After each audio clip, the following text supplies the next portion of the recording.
ଜୟ ଜଗନ୍ନାଥ। ମୁଁ ସୂର୍ଯ୍ୟକାନ୍ତ ନାୟକ। ମୁଁ ଗୋଟେ platform trader. Platform trader means ତମକୁ ଗୋଟେ କମ୍ପାନୀ ତମକୁ ଫଣ୍ଡ ଦେବ ଆଉ ତାକୁ ପାସ୍ କରିବାକୁ ଚ୍ୟାଲେଞ୍ଜ ଦେବ। ଯଦି ସେ ଚ୍ୟାଲେଞ୍ଜ ତମେ ପାସ୍ କରିବ ତାହେଲେ ତମକୁ ସେ ଅରିଜିନାଲ ଫଣ୍ଡ ଦେବ ଯେଉଁଥିରେ କି ତୁମେ ଟ୍ରେଡ୍ କରିପାରିବ ଆଉ ଟ୍ରେଡ୍ କରିକି ପ୍ରଫିଟ୍ କଲ। ପ୍ରଫିଟ୍ ଯେତେ କଲ ତାର 80% ତମେ ଆଉ 20% କମ୍ପାନୀଟା। ତ ମୁଁ ବହୁତ ଫଣ୍ଡେଡ୍ ଆକାଉଣ୍ଟ ଗୋଟେ କିଣିଥିଲି। ତାର ଫାଷ୍ଟ ଫେଜ୍ କ୍ଲିୟର କରିଦେଇଛି କିନ୍ତୁ ସେକେଣ୍ଡ ଫେଜ୍ଟା ମୁଁ କ୍ଲିୟର କରିପାରୁନି। କ୍ଲିୟର କରିପାରୁନି ମୋର କାରଣ ଡିସିପ୍ଲିନ୍ ନାହିଁ, ତ ମନ ଇଚ୍ଛା ଟ୍ରେଡ୍ ନେବା ଆଣ୍ଡ ବହୁତ ସାରା ଭୁଲ ପାଇଁ ମୋ ଟ୍ରେଡ୍ଟା ତାକୁ କ୍ଲିୟର କରିପାରୁନି। ତେଣୁ ସେ ଆକାଉଣ୍ଟରେ 3% ଲସ୍ କରିଦେଲି ତାହେଲେ ସେ ଆକାଉଣ୍ଟ ମୋତେ ଚାଲିଯିବ। କିନ୍ତୁ ମୁଁ ଆଉ ଦରବାରରେ ଟ୍ରେଡ୍ ନେବି ଯେଉଁଥିରେ କି ତାକୁ ଧୀରେ ଧୀରେ ପାସ୍ କରିବାକୁ ଚେଷ୍ଟା କରିବି। ମୋ ଫାଷ୍ଟ ଫୋକସ୍ ରହିବ ଲର୍ଣ୍ଣିଂ ଆଉ ରିସ୍କ ମ୍ୟାନେଜମେଣ୍ଟ ଉପରେ, ଯେଉଁଟାକି ମୁଁ ଭୁଲ କରିଥିଲି। ପରେ ଜାଣିପାରିଲି ଆରେ ମୋର ଏଇଟା ଭୁଲ ହେଇଯାଇଛି ବୋଲି, କିନ୍ତୁ ଏବେ ସେ ଭୁଲ ହେବନି। ଚେଷ୍ଟା କରିବି ନିଜର ସବୁ ଡକୁମେଣ୍ଟାରୀ ଯେଉଁଟାକି ଟ୍ରେଡ୍ ନେବି, ଯେଉଁଟା କେଉଁଟା ଭୁଲ ହେଲା କେଉଁଟା ଠିକ୍ ହେଲା, ମୁଁ ଟ୍ରେଡ୍ କାହିଁ ନେଲି, ନିଜ ଜର୍ଣ୍ଣିକୁ ଡକୁମେଣ୍ଟାରୀ କରିବାକୁ। ତ ସେଥିରେ ସେଥିରେ ମୋର ଭୁଲ ବି ହେଇପାରେ, ଟ୍ରେଡ୍ ଲସ୍ ବି ହେଇପାରେ, ଆକାଉଣ୍ଟ ବି ଯାଇପାରେ। ସେଥିରେ ମୋର କିଛି ମନ ଦୁଃଖ ନାହିଁ, କିନ୍ତୁ ମୁଁ ଏ ଭିଡ଼ିଓ କରିବାର ମତଲବ ହେଉଛି ନିଜ ଜର୍ଣ୍ଣିକି ଡକୁମେଣ୍ଟାରୀ କରିବାକୁ, ଯେଉଁଟାକି ମୁଁ କ'ଣ ଭୁଲ କରୁଛି କ'ଣ ଭୁଲ କାହିଁ ଭୁଲ ହେଲା ସେଥିପାଇଁ। ତ ସେଥିପାଇଁ ଏ ଭିଡ଼ିଓଟି ହେଲା ଆମର ଏ 5 ମାସର ଯେଉଁ ଟାର୍ଗେଟ୍ ଅଛି 10K ଆକାଉଣ୍ଟ ପାସ୍ କରିବାକୁ। ସେଥିପାଇଁ ଆଜିଠାରୁ ସେ ଜର୍ଣ୍ଣି ଷ୍ଟାର୍ଟ କରୁଛି। ପ୍ରତିଦିନ ଟ୍ରେଡ୍ ଆନାଲାଇଜ୍ କରିକି ଟ୍ରେଡ୍ ନେବା। ଦେଖିବା ଆଜି କେଉଁଥିରେ ଟ୍ରେଡ୍ ମିଳୁଛି। ମୁଁ ପ୍ରାୟତଃ ଗୋଲ୍ଡ ଆଉ ବିଟକଏନ୍ ଟ୍ରେଡ୍ କରେ, ତ ମୁଁ ବିଟକଏନ୍ ଆଉ ଗୋଲ୍ଡ ଉପରେ ପୁରା ଫୋକସ୍ ଦେବି ଏଥରକ। ଗୋଲ୍ଡ ମୁଁ ସଫୋର୍ଟ ଜୋନ୍କୁ ରେସ୍ପେକ୍ଟ ଥିଲା 4,578 କ୍ଲୋଜ୍ ଥିଲା, ବଟ୍ କିନ୍ତୁ ସଡନ୍ଲି ରିଭର୍ସ କଲା। ତ ମୋତେ ଏଥିରେ ଆଉ କନଫିଡେନ୍ସ ଦେଖାଯାଉନି କି ମୋତେ ଆଉ କନଫିଡେନ୍ସ ଦେଖାଯାଉନି କି ସିଲିଂ ଯଦି ତଳକୁ ଯଦି ଆସିଲେ ତ ଭଲ କଥା। ମୋତେ ଏତେ କନଫିଡେନ୍ସ ଲାଗୁନି କାରଣ ଫଲୋ କଲାନି ଗୋଲ୍ଡଟା। ତ ଯଦି ଆସିବା ଥାନ୍ତା ତ ମାର୍କେଟ ବ୍ରେକ୍ ପରେ ଆଉ ଗୋଟେ କ୍ୟାଣ୍ଡେଲ୍ ଫଲୋ କରିଥାନ୍ତା, ଭଲ ଗୋଟେ ରେଡ୍ କ୍ୟାଣ୍ଡେଲ୍। ତ ମୋତେ ଏତେ କନଫିଡେନ୍ସ ଲାଗୁନି ମାର୍କେଟ ଆସିବ ବୋଲି। ଆସିଲେ ତ ଭଲ କଥା। ଏସ୍ଏଲ୍ ବି ଟେଲ୍ କରିଦେଇଛି 4,590 4,590 ଏସ୍ଏଲ୍ ବି ଟେଲ୍ କରିଦେଇଛି, କିନ୍ତୁ ଫଲୋ ଥ୍ରୁ କରିବା କଥା। ଫଲୋ ଥ୍ରୁ କଲାନି ତ ଦେଖିବା କ'ଣ ଅଛି। ମୁଁ ତ ହୋଲ୍ଡ କରିବି। ମୁଁ ଟ୍ରେଲିଂ ଏସ୍ଏଲ୍ ତ ସେଇଠି ହିଁ ରହିବ। 3 ପ୍ରଫିଟ୍ ହେଲେ ବି ସେଇଠି ହିଁ ଟ୍ରେଲ୍ କରିଥିବ। ତ ମୋତେ ମାର୍କେଟ ପ୍ରକୃତରେ ଯଦି ମାର୍କେଟ ମୁଭମେଣ୍ଟ ଦେବା ତ ବହୁତ ସ୍ପିଡ଼ ନୁହଁ, ତ ବହୁତ ସ୍ପିଡ଼। ତ ମାର୍କେଟ ଏଠି ଟିକେ ସ୍ଲୋ ଦେଲେ ତ ଭଲ କଥା। ଆମର ତ ଲସ୍ ବି ହେବାର ନାହିଁ, କିନ୍ତୁ ମାର୍କେଟ କେମିତି ଆପ୍ରୋଚ୍ ହେଉଛି ସେଇଟା ହେଉଛି ଇମ୍ପୋର୍ଟାଣ୍ଟ ଜିନିଷ। ମାର୍କେଟ ଫୋନ୍ ସ୍ପିଡ଼ରେ ବାୟାର୍ସ ମାନେ ଏତେ ସେୟାର ଦ୍ୱାରା ଡିଫିଟ୍ ହେବେନି, କାରଣ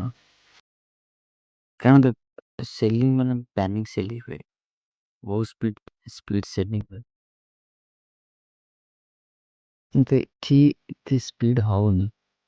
ତ ମାର୍କେଟ ନେବ ଯେ ଟ୍ରେଲିଂ ଏସ୍ଏଲ୍ ଯେଉଁଟାକି ମୋର $3 ପ୍ରଫିଟ୍ରେ ହିଁ ଆସେ। ତ ମୋତେ ଏଥିରୁ କେତେ ଶିକ୍ଷା ମିଳିବ ଯେ ତ ଏଥିରୁ ମୋତେ କିଛି ମାନେ ଏମିତି ଲାଗିବନି ଯେ ମୁଁ ଭୁଲ କଲି। ତ ମୋତେ ଭଲ ଲାଗିବ ଛୋଟ ପ୍ରଫିଟ୍ ହେଲେ ବି ପ୍ରଫିଟ୍।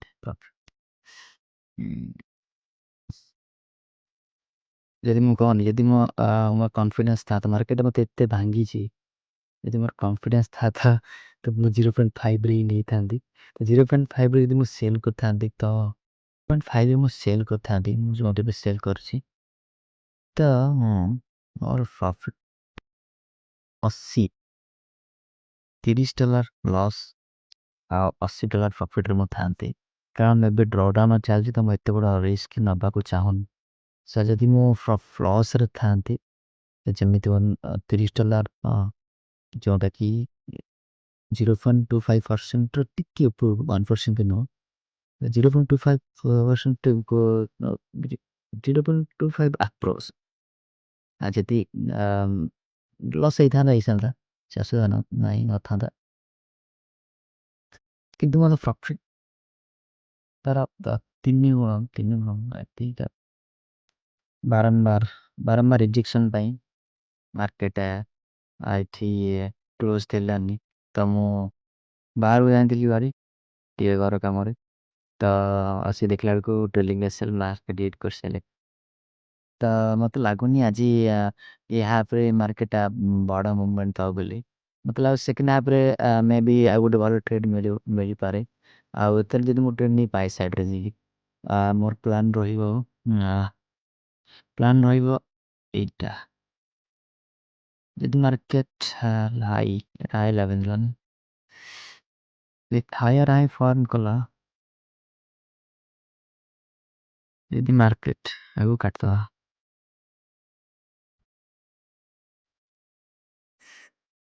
ମାର୍କେଟ ଯଦି ଏଇଟା ଗୋଟେ ତାର ଅଛି ଆମର 4599 ଯେଉଁଟା କି ତାର ରେଜିଷ୍ଟାନ୍ସ ଅଛି ଯଦି ମାର୍କେଟ